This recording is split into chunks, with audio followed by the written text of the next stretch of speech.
Howdy folks, you're listening to Smarticus Tells History, the podcast where we discuss some of the wacky and crazy stories your friends may have told you. So sit down, have a beer or two, and let's learn a thing or two. Welcome back to the show, ladies and gentlemen. You are listening to Smarticus Tells History. I am your host, Smarticus. This week we are on episode number 9, The Black Plague. I want you to picture yourself in the year 1346. You are in Mongolia, and while scrounging for food, you become bitten by one of the local rodents that appears sickly. You return back to the city, as you are part of the Mongol king's army. Upon your arrival, there is an ongoing bar fight that involves the Italian merchants and a group of Muslims. Apparently, one of those Muslims was later found dead. The Italians flee by sea to Kaffa in response. You and your men are ordered by the Mongol king to pursue them by land. 5 days later, while in pursuit, you become ill, and you begin noticing pains and boils growing in the groin region that start to spread all over your body. 5 more days go by, and you die. Most likely from that damn rodent that bit you. The medic and the other men in your unit slowly become ill as you did. As the Mongol army arrives at Kaffa, they begin a year-long siege. However, they are also now fighting a deadly sickness. They begin throwing the infected bodies over the walls of the city.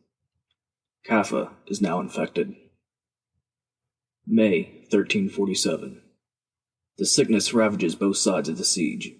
Survivors of Kaffa flee again to the sea, leaving their dead to the animals. One of the ships that fled makes port in Constantinople. Constantinople is now infected and is decimated. Only 10% of its population now remains. October of the same year, a second ship arrives in Sicily. The crew nearly all dead. Sicily also now infected.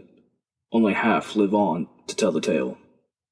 The fleeing residents spread the disease to Messina and eventually to the mainland of Italy, where 30% of the population is no longer among the living by the summertime. A single month after what has become known as the plague arrived in Sicily, it hit France in November. Another ship from Kaf is to blame. January 1348. Genoa, Italy, having caught on to the plague, sees yet another Kaf ship heading towards its shores. The Genoans begin to lay siege on the ship and force it to turn back. Unfortunately, this was not enough to stop the plague, and the Genoans are infected anyways. It is quickly realized that this plague is now a new strain that Italy now faces, while still combating the first strain in some parts of the country. This new strain is called Y. pestis, after pestilence. After it leaves Sicily, it makes its way south to the Persian Empire. It ravages Greece, Bulgaria, Romania, Poland, Egypt, and all the way to Cyprus. As it so happens, this year was exceptionally bad for Cyprus, as it was also struck with an earthquake and a resulting tidal wave.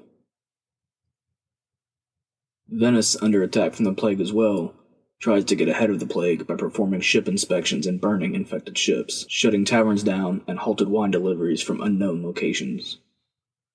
Venice also begins placing its canals to use, and start using the gondolas to dispose of the bodies. However, it is almost of no help, as only 40% of Venice survives the outbreak. April 1348. Province, Europe. 40 Jews are massacred due to the anti-Semitic scare that the plague has caused among the people. The first of many. June 1348. The plague finally makes its way to the shores of England.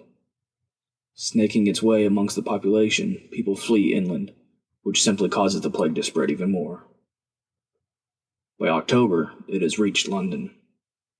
This time it takes the life of Princess Joan, King Edward III's daughter. The king blames the plague on the condition of the city that lay with piles of trash and human excrement all around the many streets. February 1349. One of the worst massacres during the Black Plague takes place on Valentine's Day. The township of Strasbourg laid waste to approximately 2,000 Jewish people, burned to ash. Spring of the same year, another 3,000 Jews are slaughtered by Christians for trying to defend themselves. By April of the same year, the plague has reached Wales, where it kills 100,000 more people. March 1350. Thus far, Scotland has remained uninfected by the plague, despite being so close to England. Because of this, they sought to take advantage of England's weakened state. They send troops to the borders and begin waiting to attack. It is here that the plague reaches Scotland and kills 5,000 soldiers at the border. Fleeing for their lives, those that retreated back to their homes only infect their families and townships. A third of Scotland has been decimated. The year is now 1351, and in Europe, 25 to 50 million people have perished. 210 Jewish towns in total were massacred, and Europe has lost almost half of its population. By 1353, the plague finally begins to slow its progression. The people begin to pick up the pieces and make new with what they have left. The plague itself ravaged millions of people and nearly toppled several kingdoms. The people begin finding work easier and wages improve, creating a better standard of living for all. As the kingdoms attempt to pass laws for preventing the peasants becoming more powerful than the noblemen, revolution eventually breaks out and leads directly to what we know as the Renaissance period. This period allows for more intellectual thinking, new ideas, such as art concepts, better markets, and trading industries. As for the plague itself, it never goes away completely. It surfaces again several times throughout the centuries. As a matter of fact, it still exists today. Between 2010 and 2015, the plague infected 3,248 people. Of those 3,248 people, there were 584 deaths. Most of these cases were in the Democratic Republic of the Congo, Madagascar, and Peru. The plague itself is more prominent in Africa, Asia, and South America. The plague now has only a 10% risk of death as long as treatment is administered. The antibiotics usually work best when administered within 24 hours of symptoms. Those symptoms are usually fever, headache, chills, weakness, and swollen or painful lymph nodes. And that concludes our story of the Black Plague.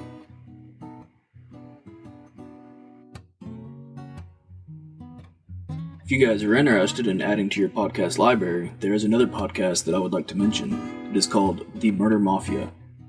In their words, they are just a group of friends that get an odd pleasure of researching and understanding some of the most evil and psychotic people in the world. As always, again, I'd like to thank you guys for listening, and I'll see you next week. Bye now.